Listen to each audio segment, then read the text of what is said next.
Every day felt calm and full of comforting routine, greeting enthusiastic students, organizing the neatly arranged bookshelves, and making sure each child found the right book to read.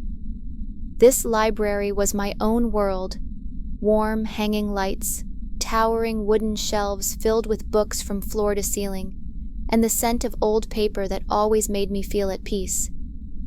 Children often sat on the red carpet in the middle of the room, flipping through picture books, laughing, and occasionally asking for reading recommendations. Everything seemed normal, happy, and safe. I felt this job was perfect. Every day I went home with a smile, carrying new stories I had read with the children, leaving behind a library that was quiet yet comforting.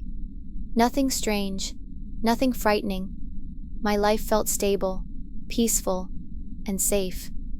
Yet behind those towering shelves, I always sensed something different, something I couldn't explain, though I always dismissed it, assuming it was just my imagination. Until one afternoon, when all the students had left and I was restocking a corner of the library, I heard the rustle of pages, as if a book were opening itself. At first, I thought it was just the wind coming through a window, but all the windows were tightly shut. I turned slowly. No one was in the room.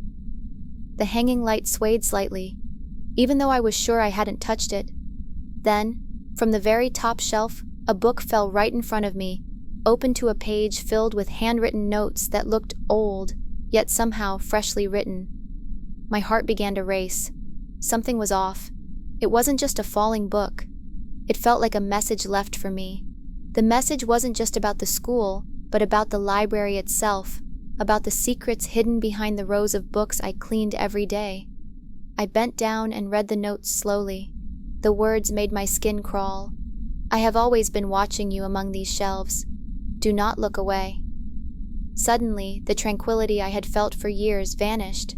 The library, which had always felt safe, now seemed alive, and I knew something in there did not want me to leave. From that day on, I couldn't shake the strange feeling every time I was alone in the library. Every book I opened seemed to hold secrets waiting to be told. I began noticing small details: shelves that suddenly shifted position, faint footsteps echoing in the empty halls, and shadows moving between the stacks. I resolved to find the source of all these occurrences. My goal was clear. I had to uncover the library's secret before my curiosity turned into uncontrollable fear. Day by day, I collected clues. I marked the books that fell on their own, recorded every strange sound and movement. But the deeper I delved, the more obstacles appeared. Books that had been opened suddenly disappeared from the shelves. Lamps that I had draped with cloths suddenly lit on their own, casting a dim glow that highlighted my notes. One night, I dared to stay in the library after everyone had gone. I brought a small flashlight and a notebook. I began reading all the messages appearing on the pages of the fallen books. The more I read, the clearer it became that something wanted to be discovered. Something long hidden in this library, somehow connected to the school's history and the students who had once learned here. Yet curiosity began to turn into fear. Every creaking step I took on the wooden floor sounded louder.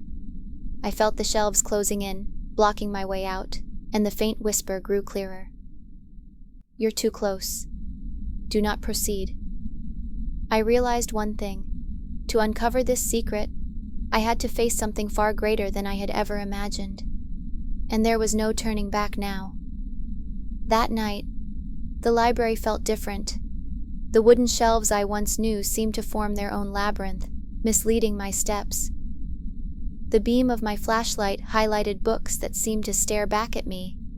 The whispers had transformed into clearer voices, almost like faint laughter of children, but colder, more demanding.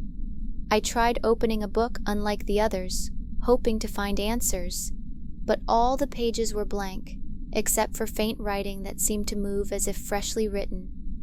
"If you want to know, choose one path and do not look back."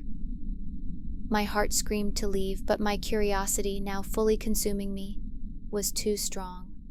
I realized the only way to uncover this secret was to enter the oldest part of the library, the room that had always been locked, forbidden to anyone. With trembling hands, I found an old key hidden on a back shelf. Every step toward the ancient door felt like breaking through a living silence. As I opened the door, the scent of untouched old books wafted out, and shadows in the corners moved closer. I stood at the threshold, aware that this was my final choice: enter and face whatever waited inside, or turn back and never know the secret keeping the library alive. Fear gripped me, but something inside demanded answers. I took a deep breath and stepped in. The room was dark, lit only by the beam of my flashlight revealing dusty shelves filled with ancient books. But the further I stepped, the more I realized something that froze me. The shelves were not just shelves.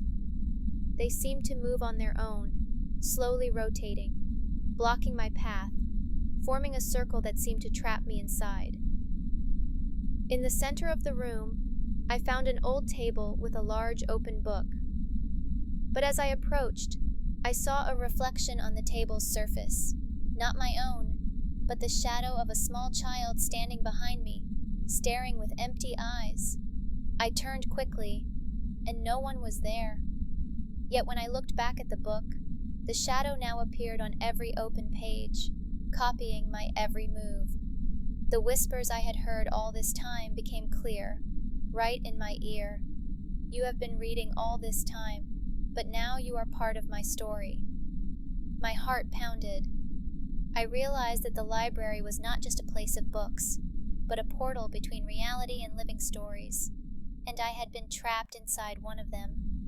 Every fallen book, every moving shelf, even the faint footsteps I heard, were all part of this living world. I had no choice. I had to find a way out of this story before becoming a permanent part of the shadows waiting. And for the first time, I sensed that the answer lay on the last page of the large book. My hands shook as I opened the page. A map of the ancient library spread before me, with strange markings showing secret paths between the moving shelves. In the center of the map, a clear sentence read, "Follow the last light, and you will be free." I turned my flashlight brighter, following each step indicated on the map. The shelves that had seemed to mislead me now slowly opened a path, as if guiding me. The shadow of the child appeared again, but this time not frightening, merely pointing the way. I kept walking, each step heavy, but my resolve grew stronger.